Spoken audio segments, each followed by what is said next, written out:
Bonjour Émilie. Bonjour Priscille. On est chez toi là. Je vais éteindre la musique. J'essaie de te suivre. On est chez moi, ouais. On est chez toi. C'est où chez toi? On est sur mon lieu de travail, bar-restaurant Conan et Gaufrette. Ok, à Mince. À Mince, voilà. D'accord. Émilie, tu as fait une constellation là le week-end dernier Oui. avec Omi. Et j'avais envie que tu nous en parles un peu si tu étais d'accord. Oui, je suis d'accord. Parce qu'elle était quand même assez forte, assez... Oui, c'est le moins qu'on puisse dire. Je sais pas si tu t'y attendais, mais... Non, franchement non, je m'attendais pas à ça. En fait, moi, j'avais jamais fait de constellation. C'est même pas un terme, un mot que j'ai franchement entendu. Quand quelqu'un me l'a proposé, par contre, j'ai dit oui tout de suite. J'avais envie de découvrir, je sais pas trop comment on pouvait appeler ça, une séance ce week-end. Donc j'ai dit oui, donc j'y suis allée. Et donc sans savoir trop à quoi m'attendre. T'avais pas des peurs? Non, des craintes? j'ai pas eu peur. Rien. Quand j'en ai parlé à des amis qui en avaient déjà fait, elles m'ont toutes dit oh là là, c'est hyper puissant, attention, c'est bouleversant, oh là là, t'es sûre? Je dis bah oui, enfin non, ça m'a pas fait peur du tout. Du tout. Donc j'y suis allée en confiance. Et puis bah, c'est vrai que c'est assez époustouflant, bouleversant, étonnant. De vivre ça, surtout quand on l'a jamais vécu. Donc tu disais... Eh ben, je disais que c'était époustouflant, inattendu, enfin voilà, donc moi je savais pas à quoi m'attendre. Tu connaissais Omi ou t'en avais entendu parler On m'a parlé d'Omi, des gens que j'aime beaucoup qui viennent au bar, donc peut-être aussi une confiance, voilà. Je pense que, sincèrement, je pense que la personne qui m'a proposé, j'ai dit oui comme ça parce que ça venait d'elle et qu'il y a une confiance qui était là. Sinon, peut-être que je n'y serais pas allée, en fait, c'est possible. Mais là, j'y suis allée vraiment en confiance. Donc, qu'est-ce que je voulais dire? Oui, ce qui m'a surpris, moi qui n'en avais jamais fait, donc je ne savais pas à quoi m'attendre, c'était comment ça se déroule.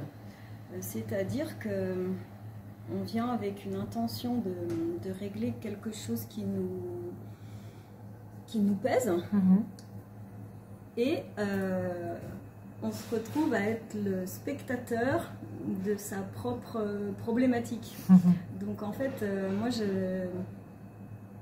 quand la personne vient et expose son problème, elle va choisir les participants, parce qu'on est plusieurs, donc là on était 7. Et du coup, si on a un problème qui est un petit peu identifié, par exemple quand on est jeune, plus petit, ou avec un père ou avec une mère, on doit aller chercher dans les 7 participants avec nous, celui qui va nous représenter, nous, notre père, à une époque, à un âge. Et ces personnes-là vont jouer notre propre problématique. Et c'est ça qui m'a vraiment surprise. Et nous, on est spectateurs de ton histoire, de notre histoire. Sincèrement, je me suis dit, mais comment ça marche? Comment ça fonctionne?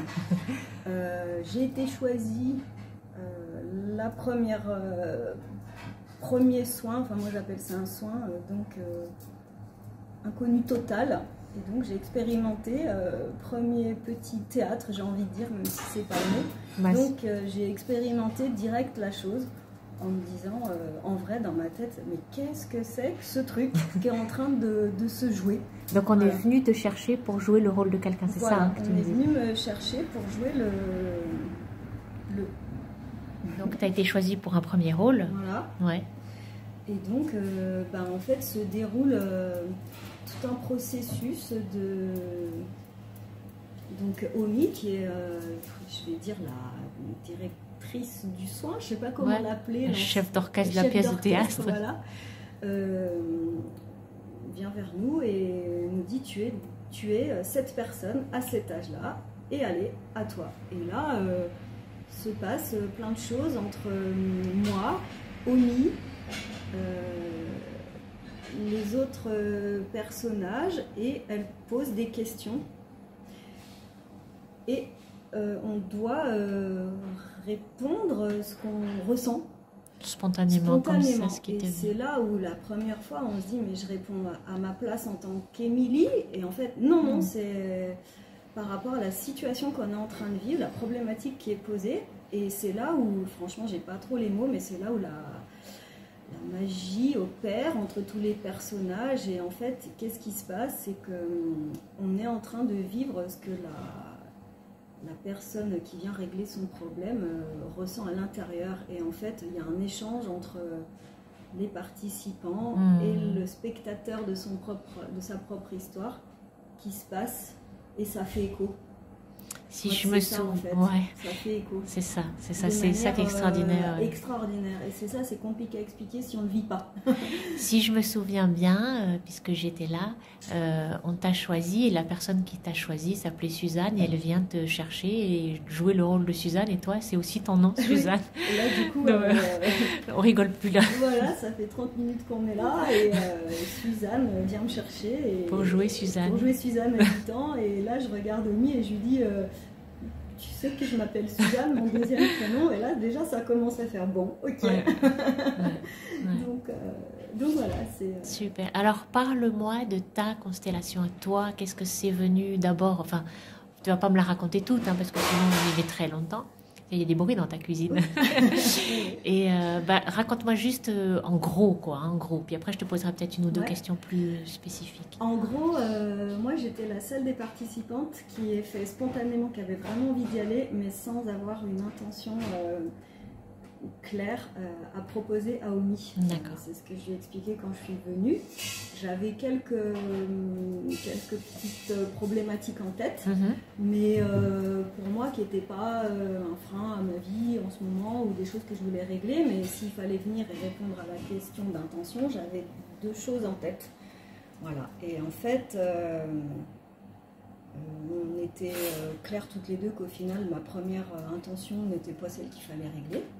Tu l'as senti tout de suite aussi. Quelque part, voilà. De toute façon, quand j'y réfléchissais, même avant de venir, je me disais que c'était pas ça. Enfin, je sais pas comment t'étais pas convaincue. Voilà, je sais que c'est quelque chose qui fait partie de ma vie, qu'il faudra peut-être nettoyer, mais c'était pas le sujet. Et puis, mon autre idée, c'était que j'avais envie de comprendre pourquoi depuis petite, j'avais l'impression de vivre avec des fantômes. Voilà. Tu vis avec des fantômes depuis toute petite. Donc voilà, je vis avec des fantômes depuis toute petite, et c'est là où je vois quand même que Omi tilte beaucoup plus à cette chose quand je lui parle de ça. Et là, donc ce qu'il faut dire quand même, c'est que Omi est quand même très... un fort pouvoir médiumique, ce qui est la différence des autres gens qui gèrent des constellations, apparemment, où c'est plus des protocoles thérapeutiques plus basiques. Elle le fait depuis sa médiumnité, voilà, ou avec donc, sa médiumnité. Là, ça ramène une dimension vraiment spirituelle et médiumique énorme. Donc là, je crois que tout de suite... quand je lui parle de ça, elle me dit bah oui, de toute façon là il y a ta grand-mère qui est là. Donc voilà, on fait coucou à ma grand-mère, voilà, elle raconte 2-3 trucs, c'est chouette, c'est chou. Et puis après, alors je vais pas mentir, il y a toute une partie où mon cerveau a un peu pas bloqué les infos, mais j'ai un... Tu te souviens plus trop. Mais dans quel ordre, comment, parce que je crois que c'était tellement... ma grand-mère, c'était cool, c'était chouette. Voilà, j'adore ma grand-mère, c'était Suzanne d'ailleurs qui était là. Du coup, voilà, c'était normal, la boucle est bouclée. Ouais. Et là, elle me dit direct qu'il y a quelqu'un qui est là pour moi, un jeune homme. Elle te décrit avec la couleur du t-shirt, je me souviens de ça. Avec la couleur du t-shirt, que je vois complètement de qui elle parle, mais pour moi, vu qu'on n'est pas ici pour ce sujet-là, moi je reste centrée dans ma vie réelle. Quand elle me parle d'un jeune homme, pour moi, c'est ma vie réelle, c'est pas cette personne qui est décédée il y a 11 ans. Du coup, oui, je vois de qui elle parle, mais pour moi, c'est pas le propos. Enfin, c'est là où c'est pour ça que c'est très confus un peu dans ma tête. Et je pense que c'est un déni aussi, de ne pas comprendre. Et puis du coup, oui, il y a tout un... Ouais, là, c'est vrai que c'est confus. Bon, voilà, après, je comprends qu'elle me parle de Romain, qui est décédé il y a 11 ans, qui était mon compagnon il y a 11 ans. Et là, donc il y a déjà, tout avant, elle me parle de moi, de plein de choses que j'ai en moi très, très fort, que je dois un peu peut-être explorer et découvrir et faire naître. Donc, et puis bon, après une grosse demi-heure de discussion sur ça, elle me dit est-ce que tu te rends compte que là, Romain, il est là et il faut que tu le laisses partir. Donc ma constellation, en fait, c'était ça, j'étais là pour ça. Romain et moi, on ne se laissait pas partir. Lui voulait m'attirer à lui et moi, pas le laisser partir. Alors que moi, j'avais la sensation d'être complètement libre de lui. Ce mort, bah oui, voilà, si on veut dire cette chose-là. Et en fait, elle m'explique et je comprends qu'il y a un frein à beaucoup de choses dans ma vie, en fait. Et du coup, voilà, je découvre que je dois le laisser partir. Voilà. Et elle me dit en même temps que j'ai aussi le pouvoir de faire partir les morts. Donc là, c'est là où j'ai quand même vraiment un gros, on va dire un gros bug, hein. C'est qu'elle me dit qu'elle me sent pas connectée, mais qu'elle me voit tout le temps aller dans la lumière. Elle te voit monter des escaliers. Elle me voit monter des escaliers. Ouais. Après, on a un gros passage où on parle de mes rêves, que j'ai beaucoup de rêves prémonitoires, à messages, et ça, c'est vrai, j'ai des rêves comme ça depuis très longtemps.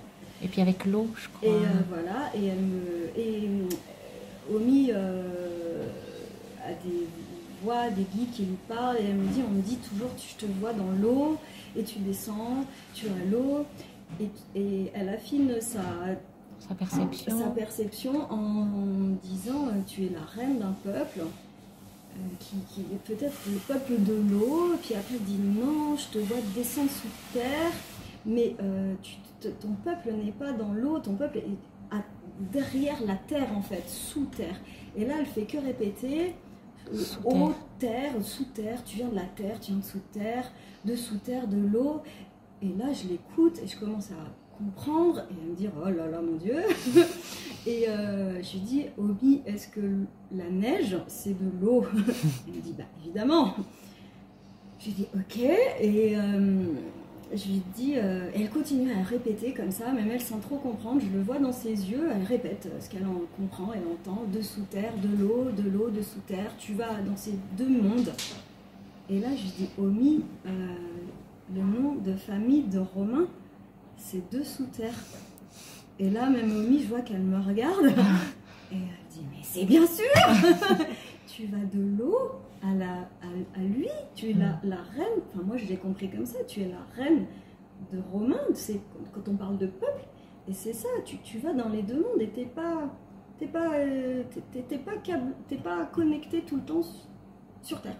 C'est pour ça que tu fais tes voyages comme ça. Et t'arrives pas déjà à avoir une relation qui dure parce que tu es encore trop lié à lui. Et est-ce que tu veux le faire partir? Parce qu'il faut le faire partir. De sous terre. Oui, donc de sous terre. Donc franchement, ça fait un petit truc dans le cerveau. Alors, ni de la peur, ni de la tristesse, ni de la... Non, c'est juste la compréhension de ce que ça veut dire. Et quand je comprends vraiment, que ça me parle vraiment à l'intérieur, quand elle me dit... Que je suis tout le temps entre deux mondes, c'est vrai que la mort de Romain, moi je l'ai, c'est pas les bons mots, mais je l'ai bien géré, bien vécu, et du coup pour moi c'était pas un poids dans ma vie, enfin j'ai vécu avec, voilà. Donc je venais pas à cette constellation pour régler ce problème-là, parce que tu le voyais pas, un déni, ça n'a jamais été moi, voilà. Par contre c'est ce que je disais à Omi, Romain était toujours avec moi. Mais j'ai pas mesuré la conséquence de avec moi, ce que ça voulait dire. Et en fait, il était là pour me faire comprendre qu'il fallait aussi que je le fasse partir. Et si lui voulait partir, si moi je voulais le laisser partir, et bien sûr qu'il fallait le laisser partir pour que chacun en vive ce qu'on a à faire dans nos deux mondes en fait. Voilà. C'est fou comme on n'a pas conscience. Hein, tu n'avais pas conscience que ça pouvait prendre la place de quelque chose d'autre, de quelqu'un d'autre. Carrément. carrément. On s'habitue, puis on voit plus.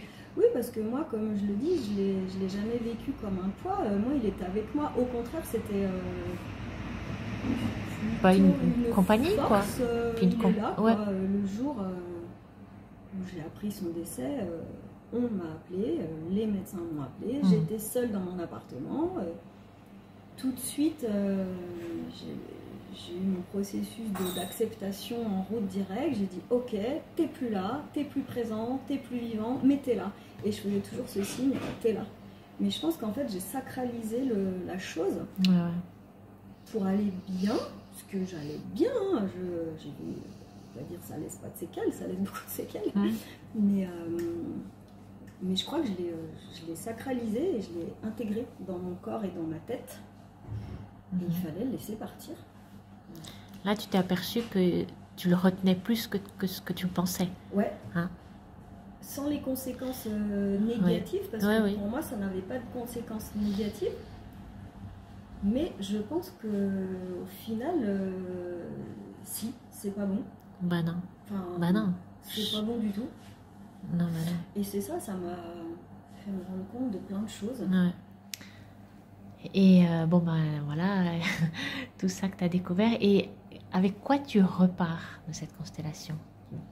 Je pars, la machine à café, je repars avec un sentiment encore plus confiante. Puisque j'étais déjà en confiance, mais avec une vraie confiance, j'ai pas d'autres mots en la vie. Un truc qui se solidifie en toi? Il y a quelque chose de... Je me sens beaucoup plus reposée, pas de fatigue, oui. mais oui, je comprends. Plus sereine à l'intérieur. Ouais. J'ai l'impression que j'ai été libérée de beaucoup de choses. Et pas que de ça. Et pas que de ça. Je pense que ça a enlevé beaucoup de choses. D'avoir laissé partir Romain sans tristesse, sans regret, sans... Ça a enlevé beaucoup de choses. Ouais, comme des poids. Oui. Parce que peut-être quand je faisais toujours ça de manière soutien à moi, c'était peut-être maintenant allège-moi. Enfin, oui. Et il a eu du mal à partir, Romain, ou il est parti facilement? De quoi tu te souviens? C'était donc le protocole soin, je sais pas comment l'utiliser, était assez quand même puissant, parce que je me suis retrouvée face à Émilie que je suis allée choisir à 21 ans, à lier nos deux histoires, à symboliser Romain, des chants magnifiques quand même ailleurs, c'est très très fort. J'avoue que je sais pas ce qui s'est passé. En tout cas, tu sais comment t'es sortie après. C'est après. C'est beaucoup plus posé, reposé, à l'écoute. Moins peur de plein de trucs. Très angoissée, moi. Souvent, très angoissée. Le matin, avec un et là, c'est passé. Ouais. C'est passé. Et plus, à l'écoute de soi. Et puis, l'envie de faire vraiment des trucs chouettes pour moi et les autres. Puis ça a dû, tu me diras si je me trompe, mais ça a dû aussi te conforter dans ce que tu pressentais, dans ce que tu sentais. Ça c'est venu valider, quoi. C'est ça. Carrément. Et ça, c'est bon, quand nos pères, PAIR, nous reconnaissent. Oui. Et puis la sensation d'être de voir les choses plus justes. Comme si ça m'avait enlevé un filtre, un voile. Truc. Une envie de vérité sur plein de choses, de sincérité. Un truc que j'ai ressenti, c'était aussi l'impression d'avoir changé de niveau. J'ai pas d'autres mots, je sais pas ce que ça veut dire. De fréquence peut-être. D'avoir intégré des choses, compris des choses dans ce calme. Je sais pas comment dire. Peut-être que tu savais des choses mentalement et puis là c'est descendu dans ton corps et c'est devenu une évidence ou un truc, je Je sais pas. Ouais, Ouais. c'est vraiment le mot qui me venait, c'était changer de niveau. Changer de niveau, ok. Ouais, on alors, garde ça, changer de niveau, ça me parle. Hein. Ouais, c'est pas que je me sentais plus raccord ou quoi, pas du tout, mais plus tranquille. Mais pas tranquille quand on est quelque part, qu'on est bien dans l'air, ou tranquille de là, enfin. Et c'est agréable comme sensation. Ouais, puis ça s'invente pas, hein. Tu forces pas, c'est là. C'est dur à dire, et vraiment ce sentiment de justesse, plus de ressentir plus avec les autres. Je crois que ce qui m'agace va plus m'agacer, je vais plus le dire. Oui. Et parce que moi je suis quelqu'un de très linéaire. Un désir d'authenticité. Ouais, là c'est les mots sincérité. Authenticité. Je ne changerai pas qui je suis, mais ouais, et je pense que c'est venu aussi cette constellation dans une démarche que j'avais déjà commencé moi déjà, donc ça valide tout ça. Plus s'écouter, plus faire ce qu'on aime, plus un équilibre. Je crois que ça m'a validé ça. Ouais, génial. Ouais. Et c'était omis à une spiritualité et des mots qu'elle dit d'une façon. On nous a déjà dit souvent ce qu'elle dit, mais elle le dit à sa façon et ça percute. Alors moi, je parle pour moi, oui. Ça me percute d'une autre manière. Ouais. Et du coup. Moi, je parlerais de fréquence. Ouais. Hein, je sais pas. Ouais. Ouais. Donc, expérience riche. Je pense qu'il faudrait tous qu'on vive ça une fois. Ça peut déranger, hein. On aime, on n'aime pas. Enfin, je sais pas comment.